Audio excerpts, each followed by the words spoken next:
could I be missing?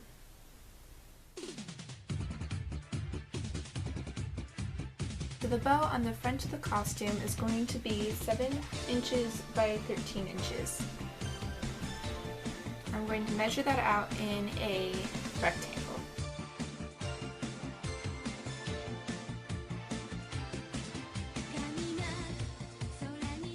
Next thing we're going to do is we're going to measure about 1 inch in.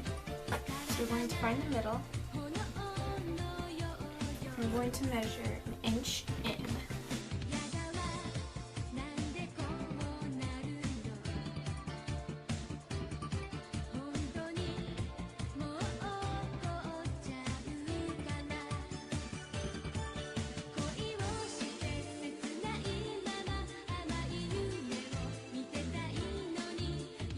The pattern for the tails is going to be 2 inches wider than what this one is. Otherwise, you're going to do the exact same thing with that. Now we're going to lay out our fabric and our interfacing and cut it out.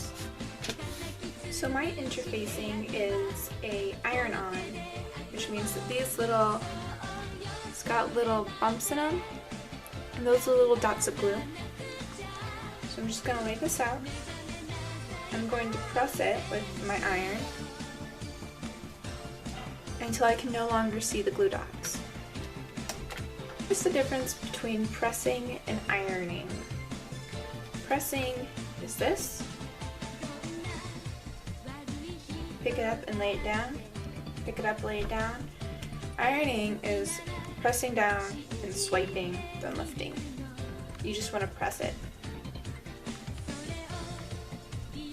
So the side that you put the interfacing on is automatically the wrong side, so make sure that if you're using a different kind of fabric, you are putting the interfacing on the wrong side. So the next step is we're going to put right sides, so side without the interfacing, together. And only one side has to have interfacing. So when you sew it, you're going to leave the bottom open, and we're going to cut the corners off, and we're going to do 2 of those snips on the side.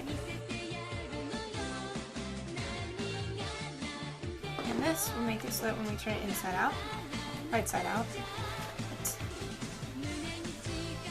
will be pointy. Now we're going to top stitch it so that we can close this. So the next thing you're going to do is you're going to fold it in half. Maybe. Then you're gonna fold it again, and again, until you kind of get a bow-like shape that you're satisfied with. And then you're going to take your hand sewing needle and you're going to thread it through a few times until it stays. And do the tails the exact same way you did the main bow, and these are my tails, and this is my bow. And you're going to put them on top of each other, and you're going to create a band that goes around them. So I'm going to put my bows on top of each other. I'm going to scrap of paper and measure how wide I want it to be.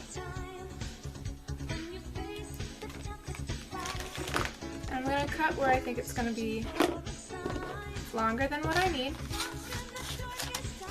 I'm going to cut where those lines are.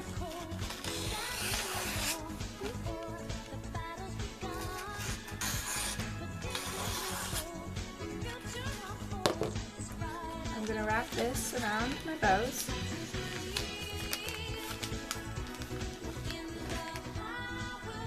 And I'm going to mark it.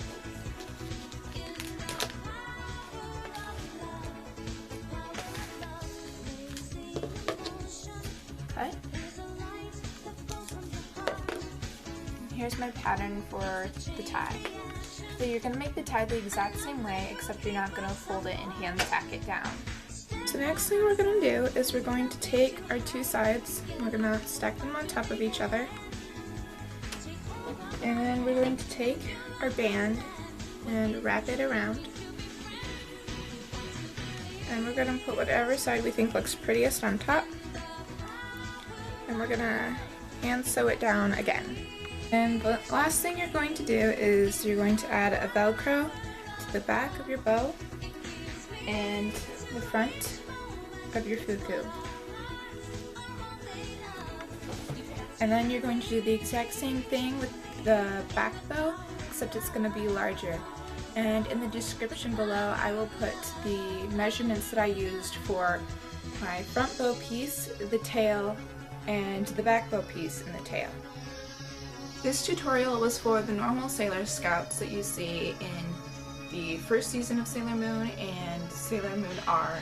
And in the description below I will link a tutorial for Super Sailor Scout bows, which are a tad different. They're bigger and have different tails. Below I will list the tutorial that I used for my bows.